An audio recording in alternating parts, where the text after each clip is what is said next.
Alright guys, so I am not by any means a vlogger or blogger. This is the first time I've done anything like this.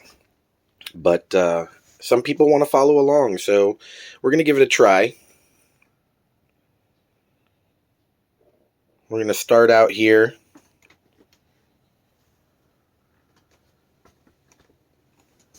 With a full teardown. It's funny because when you look at this, it doesn't look very bad. And usually when people get into these kind of projects, they think, oh, we can just fix this up and get on the road real quick. And, you know, technically we probably could patch some things together and get on the road real quick.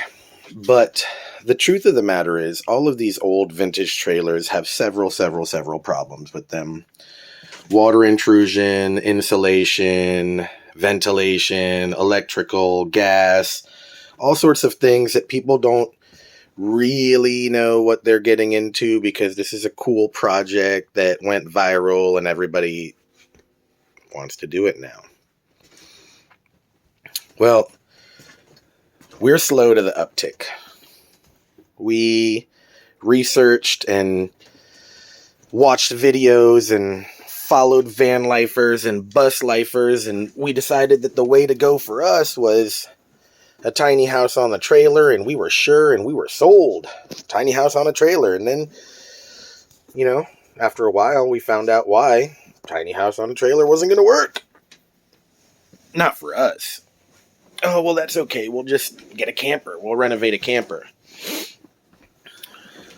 Camper's not going to work for us. Not full time.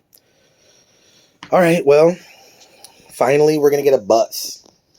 A big 40-foot bus. We're going to renovate the whole thing. We're going to live in it, and we're going to drive around the country, and we're going to visit every single park we can possibly visit. I still want to do that. The girls still want to do that. The wife still wants to do that. It is an amazing plan, I think. I should probably think that if it was one of our plans, right? But one thing that I do know is that going from living in a regular suburban neighborhood your whole life to living in less than 200 square feet is a chore no matter who you are. So recently I started working out of town a lot. I'm leaving on Mondays, coming back on Fridays, or leaving on Sundays, coming back on Saturdays. For the first couple weeks, I was working here in town on the weekends also. I haven't been doing that lately. But long story short, I wasn't seeing the reason why I was working so much. My girls.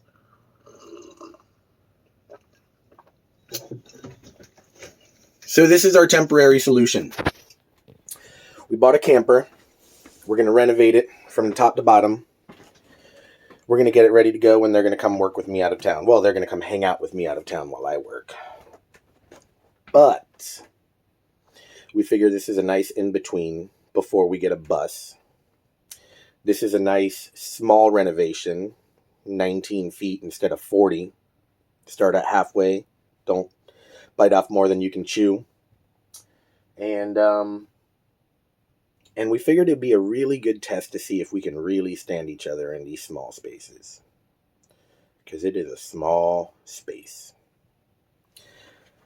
That being said, a lot of times when people start these videos and start these blogs, they start getting into things and they start realizing, oh my gosh, this work is so much more than what we anticipated. I don't want to fall into that. So I'm going to let you know, I anticipate a lot of work.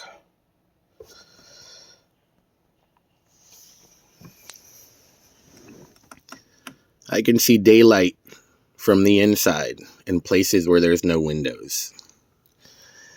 I can see places where paneling goes straight through to the outside and there's barely any kind of insulation in there.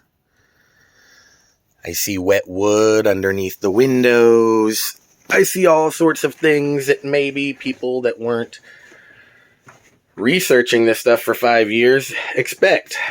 We're going to break this thing down to the bones, guys, all the way down to the bones. And we're going to show you guys what we do to get it back up and how we want it. we are also going to change this floor plan. One thing that we're going to keep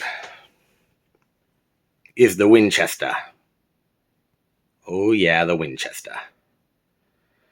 Follow us if you want to. Check in on us every now and then if you don't.